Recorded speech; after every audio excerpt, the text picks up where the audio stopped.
अस्सलामुअलैकुम, I am Mohammad Hasan Hashmi और आज हम चैप्टर नंबर 11 के लेक्चर नंबर 10 के साथ यहाँ मौजूद हैं। आज जिस टॉपिक को हम डिस्कस करने जा रहे हैं ये है स्विच स्टेटमेंट। और याद रखिएगा ये इस चैप्टर में मोस्ट इंपॉर्टेंट लॉन्ग क्वेश्चन भी है और इसके अलावा अगर कल को हम जब प्रोग्रामिंग करेंगे सी लैंग्वेज में तो यहाँ इसकी बहुत ज़्यादा ज़रूरत पेश आएगी। सो हम शुरू करते हैं डेफिनेशन से और देखेंगे स्विच स्टेटमेंट क्या है और ये कैसे अप्लाई की जाती है। Basically it is another conditional structure. हम इसको सिंपली कह सकते हैं कि this one is the replacement of nested if else structure. It is alternate of nested if else structure. It can be used easily where there are many options that are known available and only one should be executed. याद रखिएगा हमने if else structure के शुरू में बात की थी। If else structure वहां पे अप्लाई किया जाता है जहां पे कंडीशंस नाउन ना हो। जैसे आपको नहीं पता कि आपके मार्क्स कितने आने हैं, कल को आपने कौन सी यूनिवर्सिटी में एडमिशन लेना है, सो वो अननाउन थिंग्स होती हैं, वहां पे इफ स्टेटमेंट अप्लाई की जाती है। और जहां पे चीजें नाउन होती हैं, जहां पे आपको चीजों का पहले से पता होता है, वहां पे हम हमेशा स्विच स्टेटमेंट को ही अप्लाई करने की कोशिश करते हैं। जैसे वीकडेज, मंथ के नेम्स का आपको पता है, सो हम सिंपली वहां पे भी स्विच स्टेटमेंट अप्लाई करेंगे। ये नहीं है कि यहाँ पे इफ एल्स लग नहीं सकती, लेकिन हम प्रेफरेंस देते हैं स्विच स्टेटमेंट को। इसके बाद अगर हम बात करें कि स्विच स्टेटमेंट कैसे चलती है तो it compares the result of a single expression with multiple cases. Basically इसके अंदर मल्टीपल केसेस होते हैं। जैसे इफ एल्स के अंदर हमारे पास इफ एल्स इफ स्ट्रक्चर के अंदर हमारे पास मल्टीपल कंडीशंस थी और हमने कंडीशंस को इवेल्युएट करना था। सेम इसी तरह हम स्विच स्टेटमेंट के अंदर भी केसेस को इंप्लीमेंट करते हैं। Expressions can be any valid expression that results in an integer or character value। याद रखिएगा मोस्टली हम चूज करते हैं इंटीजर और कैरेक्टर वैल्यूज जिनके ऊपर हम केसेस को अप्लाई करते हैं। The expression is evaluated at the top of switch statement and its result is compared with different cases। Basically हम एक्सप्रेशन के अंदर वेरिएबल को रखते हैं और उसके बाद हम केसेस को सीक्वेंस के अंदर लिखते हैं on the behalf of the statements that are written in the case structure. हम केस स्ट्रक्चर के अंदर जो स्टेटमेंट्स लिखते हैं उनके बिहाफ पे वैल्यूज को कंपेयर करते हैं और फिर उसके बाद जो रिजल्ट्स होते हैं उनको हम केसेस के अंदर ही डिस्प्ले करते हैं। अगर तो कोई केस मैच कर जाता है तो उसके कोरिस्पॉन्डिंग जितनी भी स्टेटमेंट्स होती हैं वो एग्जीक्यूट करती हैं और उनका जो रिजल्ट होता है वो स्क्रीन के ऊपर डिस्प्ले हो जाता है। याद रखिएगा सिंपली स्विच स्टेटमेंट के अंदर हम जितने चाहें केसेस वहां पे लिख सकते हैं, लेकिन एक वक्त में सिर्फ एक ही केस इंप्लीमेंट हो सकता है या किया जा सकता है। वो कैसे आगे चल के जब आएगा तो उसमें there are two more types of statements used in switch statement. The first one is default and the other one is break. याद रखिएगा हम केस के अलावा भी स्विच स्टेटमेंट के अंदर डिफॉल्ट और ब्रेक को इस्तेमाल करते हैं। अब हम बात करते हैं डिफॉल्ट केस कैसे चलता है। Basically the default label appears at the end of all case labels. जब हमारे पास सारे के सारे केस लेबल्स वो खत्म हो जाते हैं तो एंड पे हम डिफॉल्ट को यूज करते हैं। It is executed only when the result of all the expressions does not match with any case label. अगर तो कोई केस लेबल इंप्लीमेंट नहीं हुआ, किसी की वैल्यू मैच नहीं हुई, तो तब वहां पे डिफॉल्ट केस एग्जीक्यूट करेगा। ये ऑप्शनल है, आप चाहें तो इसको इस्तेमाल करें, अगर आप इसको इस्तेमाल नहीं करना चाहते तो आपकी मर्जी है। It can be placed anywhere, हम अपनी मर्जी से इसको कहीं पे भी इंप्लीमेंट कर सकते हैं, लेकिन याद रखिएगा पहले केस मैच होते हैं। अगर केस की कोई वैल्यू मैच हो जाए तो फिर डिफॉल्ट वाला पोर्शन एग्जीक्यूट नहीं करता, और अगर कोई भी केस एग्जीक्यूट नहीं होता तो फिर डिफॉल्ट वाला पोर्शन एग्जीक्यूट करता है। इसके बाद हम बात करते हैं ब्रेक स्टेटमेंट की। हर केस लेबल के एंड पे उसको इस्तेमाल किया जाता है। स्विच बॉडी के अंदर सबसे ज्यादा केस के बाद अगर कोई चीज रिपीट होती है तो वो ब्रेक स्टेटमेंट है। It is used after the statement written in a case label. It is used after the statements written in a case label. हमारे पास जो केस लेबल्स होते हैं, जो कंडीशंस होती हैं, उनके बाद आमतौर पे जो स्टेटमेंट्स हमने लिखनी होती हैं प्रिंट एफ की, उसके बाद हम इसको इस्तेमाल करते हैं। If a case matches the control exits from the switch body. अगर कोई केस मैच कर जाता है तो कंट्रोल केस बॉडी से एग्जिट करके स्विच से बाहर आ जाएगा। If it is not used all case blocks that come after the matching case will be executed. अगर ये इस्तेमाल नहीं किया जाता, ब्रेक स्ट्रक्चर को यूज नहीं किया जाता, तो जितने भी केस हमने लिखे हैं स्विच के अंदर वो सारे के सारे एग्जीक्यूट कर देंगे। मतलब ये एक नॉन स्टॉप स्विच स्टेटमेंट बन जाएगी जिसमें सारे के सारे केसेस एग्जीक्यूट कर जाएंगे। अब हम इसके फ्लो चार्ट की बात करते हैं। जैसे इफ एल्स इफ स्ट्रक्चर के अंदर हमारे पास कंडीशन थी, फिर अगर वो कंडीशन ट्रू हो जाती है तो इसका मतलब है स्टेटमेंट चलेंगी और उसके बाद प्रोग्राम क्विट कर जाएगा। यहां पे भी यही होता है, लेकिन सिर्फ जो इफ है उसको हमने केस के साथ रिप्लेस कर दिया। फर्स्ट केस यहां पे अप्लाई होता है स्विच स्टेटमेंट में एंट्रेंस के बाद। उसके बाद अगर कंडीशन ट्रू है तो पहली स्टेटमेंट, अगर कंडीशन फॉल्स है तो नेक्स्ट केस। वहां पे कंडीशन ट्रू है तो फिर इसका मतलब है नेक्स्ट जो हमारे पास स्टेटमेंट होगी वो रन करेगी। इसी तरह ये सिस्टम चलता रहता है until the last case comes. आखिरी केस में अगर कंडीशन ट्रू हो जाए तो इसका मतलब है आखिरी स्टेटमेंट चल जाएगी, वरना फिर हम डिफॉल्ट केस की तरफ चले जाएंगे। इसका अगर हम सिंटैक्स देखें तो उसमें क्या है, स्विच के अंदर हमने एक्सप्रेशन लिखना होता है या ऊपर से जो वेरिएबल स्कैनफ की वजह से हमारे पास यहाँ पे पहुंच रहा है उसको हमने यहाँ पे लिखना होता है। नेक्स्ट हमने पहला केस लिखना होता है उसकी वैल्यू, देन उसके बाद हमने स्टेटमेंट, फिर ब्रेक स्टेटमेंट, फिर केस सेकंड, फिर उसके बाद स्टेटमेंट, फिर ब्रेक स्टेटमेंट। इसी तरह आखिरी केस जो हमारे पास वैल्यू n रखता है उस तक हम चलेंगे। उसकी जो स्टेटमेंट्स होंगी वो लिखने के बाद हम ब्रेक कीवर्ड लिखेंगे और एंड पे हमने डिफॉल्ट के अंदर सिंपली वो स्टेटमेंट लिखनी है जो अगर कोई भी केस मैच नहीं होता तो उस सूरत में यहां पे रन करेंगे।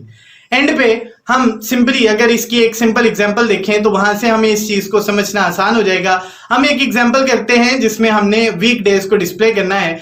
हम सबसे पहले लिखते हैं hash include stdio.h। Next line के अंदर हम लिखते हैं हैश इंक्लूड conio.h। उसके बाद मेन फंक्शन लिखने के बाद हम यहां पे एक वेरिएबल लिखते हैं with the name of a। अब हमने यहां पे वेरिएबल a लिखने के बाद प्रिंट एफ की स्टेटमेंट में लिखा एंटर नंबर ऑफ अ वीकडे। अगर हफ्ते में 7 दिन हैं तो हम हर एक दिन को एक नंबर असाइन कर देते हैं। लाइक फर्स्ट डे जो है उसको हम फ्राइडे डिक्लेयर करते हैं, सेकंड डे जो है सैटरडे, तो लास्ट डे हमारे पास हो जाएगा थर्सडे। हम यहां पे लिखते हैं स्कैनफ। स्कैनफ में हम यूजर से वो वैल्यू हासिल करेंगे। हमने लिखा %d रेफरेंस ऑपरेटर a और उसके बाद वही a हमने स्विच के अंदर लिख दिया एज एन एक्सप्रेशन। अब उसके बाद हमने फर्स्ट केस को यहां पे अप्लाई किया। हमने लिखा केस 1। याद रखिएगा अगर तो इंटीजर वैल्यू ऊपर से आ रही है स्विच के अंदर सो इसका मतलब है हमने सिंपली यहां पे 1 2 3 या कोई भी नंबर यहां पे लिख देना है। और अगर ऊपर से कैरेक्टर वैल्यू आ रही है तो हम यहां पे कैरेक्टर वैल्यू के लिए सिंगल कोटेशन के अंदर यहां पे वैल्यू लिखेंगे ताकि सिंपली उसके ऊपर एग्जीक्यूशन की जा सके। सो हमने यहां पे लिखा केस 1, कॉलन साइन यहां पे यूज करते हैं। केसेस जितने भी होते हैं उनके आगे कॉलन लाजमी लिखा जाता है, अगर आप नहीं लिखेंगे सिंटैक्स एरर आ जाएगा। उसके बाद हम प्रिंट एफ के अंदर लिखते हैं फ्राइडे और उसके बाद हमने ब्रेक कीवर्ड यहां पे लिख देना है। ब्रेक के बाद हमेशा याद रखिएगा सेमीकोलन आता है। ये कुछ टेक्निकल टिप्स हैं जो मैं आपको यहाँ पे साथ साथ बताते जा रहा हूं ताकि आप लोगों के लिए मुश्किल ना हो। नेक्स्ट लाइन के अंदर हम लिखते हैं केस 2, उसके बाद कॉलन लगाने के बाद प्रिंट एफ के अंदर हमने लिख दिया सैटरडे। नेक्स्ट हम ब्रेक स्टेटमेंट लगाते हैं। उसके बाद हमने लिखा केस 3, कॉलन साइन यूज करने के बाद प्रिंट एफ के अंदर हमने लिख दिया संडे और उसके बाद हमने ब्रेक स्टेटमेंट और सेमीकोलन लगा दिया। हमारे पास यहाँ पे 3 दिनों की वैल्यूज आ चुकी हैं। अब उसके बाद हमने लिखा केस 4, कॉलन साइन यूज करने के बाद प्रिंट एफ के अंदर हमने लिखा मंडे और ब्रेक कीवर्ड यहाँ पे यूज कर दिया और उसके बाद हमने यहाँ पे सेमीकोलन यूज कर दिया। हमने लिखा केस 5, कॉलन यूज करने के बाद प्रिंट एफ के अंदर हमने लिखा ट्यूसडे और उसके बाद हमने ब्रेक स्टेटमेंट लिखने के बाद सेमीकोलन लगाया। नेक्स्ट हमने यहाँ पे लिखा केस 6, कॉलन लगाने के बाद प्रिंट एफ के अंदर हमने लिखा वेडनेसडे और ब्रेक कीवर्ड यहाँ पे यूज कर दिया।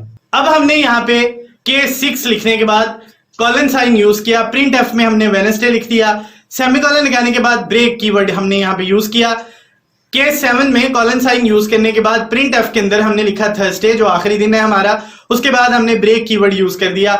अब डिफॉल्ट में हम कॉलन साइन यूज करने के बाद लिखते हैं प्रिंट एफ इनवैलिड एंट्री। अगर सपोज करें जो यूजर है जब हम उससे पूछते हैं एंटर नंबर ऑफ अ वीकडे वो 0 लिख देता है, तो 0 तो कोई दिन नहीं है इसलिए आप वहां पे मैसेज डिस्प्ले कर देंगे इनवैलिड एंट्री। या वो माइनस में कोई साइन लिख देता है या वो 8 से ऊपर कोई दिन लिख देता है तो वहां पे मैसेज आ जाएगा invalid entry. Basically default invalid entry C के लिए लिखा जाता है। अब गेट सीएस लिखने के बाद आप प्रोग्राम को क्लोज कर दे। मैं इस प्रोग्राम को रन करके आपको दिखाता हूं हाउ इट वर्क्स।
उम्मीद है आपने इस प्रोग्राम को देखा होगा और इसको समझने की कोशिश की होगी। आज के लेक्चर में अगर कोई भी चीज जिसकी आपको समझ नहीं आई और आप उस हवाले से कुछ भी पूछना चाहते हैं तो आप कमेंट्स में भी पूछ सकते हैं और इसके अलावा ईमेल करके भी आप मुझे पूछ सकते हैं। अगर आपने इस चैनल को सब्सक्राइब नहीं किया तो आप सबसे पहले इस चैनल को सब्सक्राइब करें ताकि हर आने वाली नई वीडियो वो आप तक पहुंच सके। कंप्यूटर से मुतल्लिक जितनी भी मालूमात हैं इंटर से लेके मास्टर्स तक वो इस चैनल के तवस्सत आप तक पहुंच रही हैं। इसके अलावा शार्ट कोर्सेज भी इस चैनल पे आपको मिल जाएंगे, आप वहां से भी इनको देख सकते हैं। मुलाकात होगी इंशाल्लाह अगले लेक्चर में। अपना बहुत ख्याल रखिएगा। अल्लाह निगहबान।